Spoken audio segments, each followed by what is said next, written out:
Hello there folks and welcome to Bullets for Bucks. My name's Stephen Bresnaugh and today we're going to compare the Fierce CT Rival in 300 PRC against the Christensen Ridgeline in 300 PRC.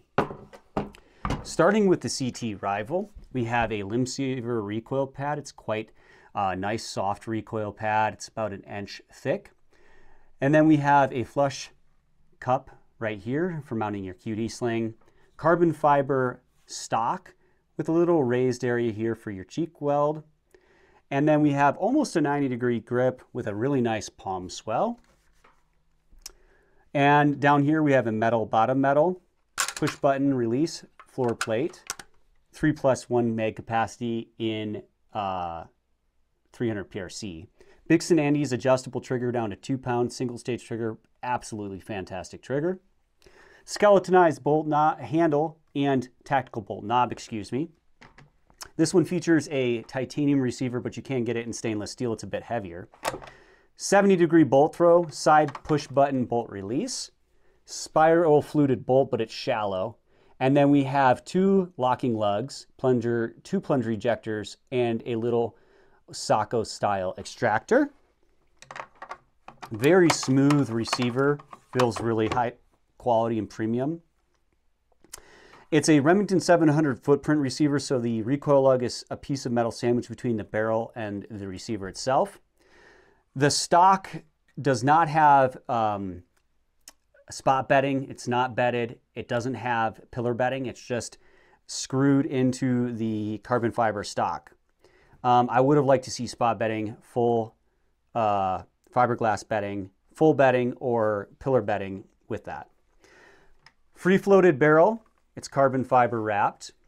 Got a Picatinny piece up here for mounting your bipod, flush cup for putting your sling in.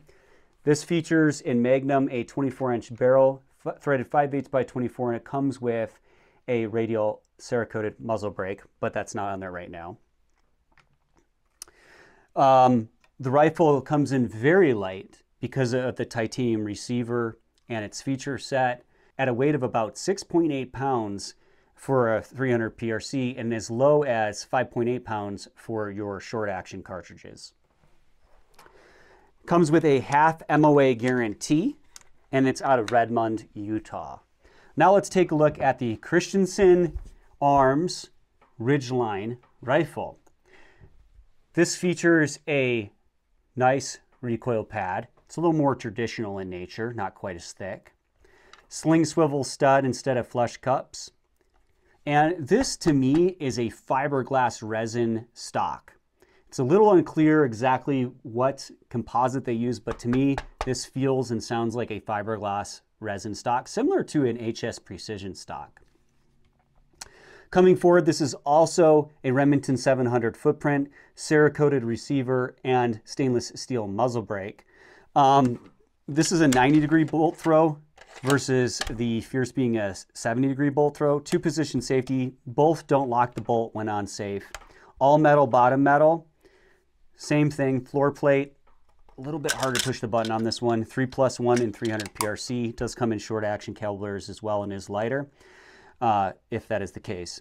This features a trigger-tacked field trigger, which adjusts down to about 2.5 pounds, but sometimes you can get them lower to about 2 pounds. Easy to adjust, excellent single-stage trigger. Side push button release on the bolt release here, and spiral fluted bolt, very nice. 2 locking lugs, 2 plunger ejectors, and a very similar Sacco style extractor. Both have very smooth actions, but I would say the CT Rivals feels a little bit smoother and feels like it has tighter tolerances is the best way to explain it. Coming forward, you have a Christensen carbon fiber wrapped barrel and a free floated barrel, but it's a very tight free floated barrel. A little bit iffy on that. Front sling swivel stud and very slim profile forend. Great for small hands though. Fits nicely in small hands or for hunting. 26-inch barrel, not including the muzzle brake on this one. So this has a 26-inch barrel. This has a 26-inch barrel, threaded by 5/8 by 24 with a radial muzzle brake as well. The Christensen Ridgeline in 300 PRC comes in at a weight of about 6.8 pounds, and the Fierce comes in at a weight about 6.5, probably due to the Fierce CT Rival having a titanium receiver, whereas this one is not. This, I believe, is stainless steel. Now let's go to the range and see how these perform. Just left of it? I know, I'm just dancing it. Every shot goes right by it.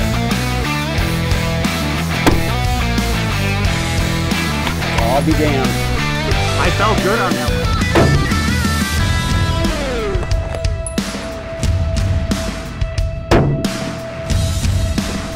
That's more like it. Much better group. That looks about MOA or just sub MOA. And for a rifle this light, being in 300 PRC, I'm pretty pleased with that using factory ammunition. All right, after seeing that range footage, you probably determined that the Christensen had problems where it ejects the brass so vertically, straight up, that it hits the tactical turret on my Steiner scope. And I moved the scope and it still happened. Now, I do put some of this fault on Christensen, as they design their receiver to take a 20 MOA base or a scope base, and they design it to be able to put a scope with turrets on it. Obviously, it's going to have an elevation turret, whether it's capped or open.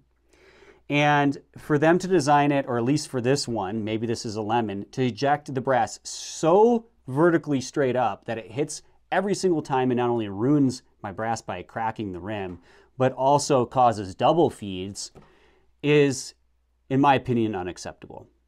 Now, maybe it's just this one and the timing's off with the ejectors, or something's off with the extractor. I don't know. Christensen is an excellent company.